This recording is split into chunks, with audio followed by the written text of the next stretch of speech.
Hello बच्चों, देखिए कल हमने जो एंट्रीज की थी उसमें हमने एक बैड डेब्ट की एंट्री की थी। अगर आपको ध्यान हो, बैड डेब्ट्स का मतलब क्या होता है, दोबारा से सुन लीजिए।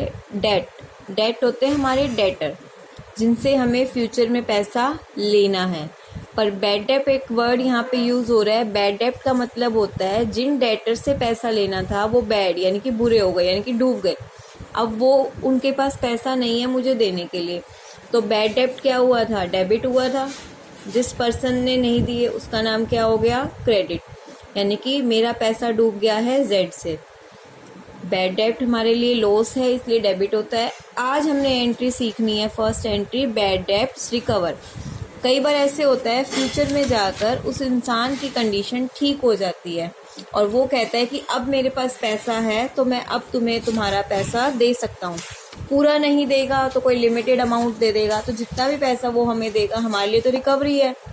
तो क्या होगा, कैश आ रहा है और किस वजह से आ रहा है, बैड डेब्ट रिकवर्ड की वजह से आ रहा है। तो जब भी अगर हमें बैड डेब्ट वाला पैसा रिकवर होगा तो उसकी एंट्री क्या होगी, cash account debit to bad डेब्ट रिकवर। सेकंड है आउटस्टैंडिंग एक्सपेंस। आउटस्टैंडिंग एक्सपेंस अगर आपको ध्यान हो, जब मैंने शुरू में पर्सनल अकाउंट करवाया था और पर्सनल अकाउंट में रिप्रेजेंटेटिव अकाउंट करवाया था, वहां पे हमने ये चीज की थी। आउटस्टैंडिंग सैलरी आपका रिप्रेजेंटेटिव पर्सनल अकाउंट है। अगर आपको ध्यान हो तो आउटस्टैंडिंग सैलरी आपकी एक लायबिलिटी ही भी है। अगर लायबिलिटी के पॉइंट ऑफ व्यू से देखें तो लायबिलिटी का बढ़ना क्या है, आपका क्रेडिट, और सैलरी आपका एक्सपेंस है तो वो क्या होगा, डेबिट होगा। तो कोई भी अगर किसी भी तरह का खर्चा आपका आउटस्टैंडिंग है तो क्या एंट्री होगी, salary account debit to outstanding salary. अगर आपको ध्यान हो, रिप्रेजेंटेटिव अकाउंट हमने जो किया था, मैंने तब आपको ये एंट्री समझाई थी। इसी तरह प्रीपेड एक्सपेंस अगर आपने कोई पे करा है, मानिए आप इंश्योरेंस प्रीमियम दे चुके हैं, insurance premium account debit to cash, हमारी ये एंट्री होती है। बट कुछ प्रीमियम आपने एडवांस में दे दिया, आगे प्रीपेड वर्ड लगते ही वो क्या हो गया, रिप्रेजेंटेटिव पर्सनल अकाउंट हो गया। प्रीपेड इंश्योरेंस आपकी एसेट है, एसेट्स के सभी बैलेंस क्या होते हैं, डेबिट होते हैं। अगर आप इस पॉइंट ऑफ व्यू से भी देखें, टू इंश्योरेंस प्रीमियम, क्लियर है। तो प्रीपेड की एंट्री, कोई भी अगर प्रीपेड एक्सपेंस है तो उसकी एंट्री क्या होगी, prepaid expense account debit to expense, जो भी एक्सपेंस है हमारा।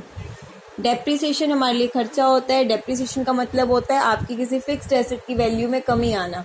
सपोज करो लैंड है, फर्नीचर है, आपका कोई मशीनरी है, टाइम टू टाइम उसकी, आपने आज कोई कार खरीदी है तो 10 साल उस कार की वैल्यू वो नहीं रहेगी, हर साल उसकी वैल्यू कम होती जाएगी। तो जो हर साल वैल्यू कम होती है उसे हम कहते हैं डेप्रिसिएशन। तो डेप्रिसिएशन से एसेट की वैल्यू कम होती है, तो डेप्रिसिएशन की एंट्री क्या होगी, depreciation account debit to assets. Interest on capital, interest on capital, जो बिजनेस में हमने पैसा लगाया है उस पे हम क्या दे रहे हैं, इंटरेस्ट दे रहे हैं। इंटरेस्ट ऑन कैपिटल फॉर्म के लिए क्या है, खर्चा।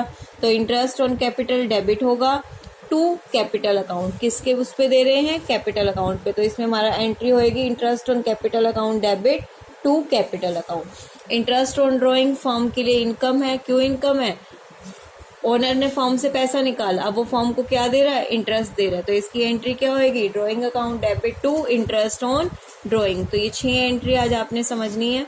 उसी के ऊपर हमारा एक क्वेश्चन है, सुभाष से हमें 20,000 रुपये मिले जो पहले डूब चुके थे, तो cash account debit to bad डेब्ट रिकवर। उसके बाद हमें क्या कह रखा है, salary due to clerk 50,000, outstanding salary हो गई, salary account debit to outstanding salary. Rent हमने 10,000 रुपये नेक्स्ट ईयर का दे दिया, प्रीपेड हो गया, prepaid rent account debit to rent. 10% depreciation लग रहा है 50,000 रुपये, तो 50,000 का 10% कितना होता है, 5,000, depreciation account debit to furniture. Interest on capital 12%, 10 lakh का 12%, 1,20,000, interest on capital to capital. Interest on drawing, drawing account debit to interest on drawing. इसके बाद हमारा नया कंसेप्ट स्टार्ट होगा। आज आप ये अच्छी एंट्री अच्छे से समझेंगे, इसको पढ़ेंगे इन एंट्रीज को और ये क्वेश्चन करेंगे। Thank you.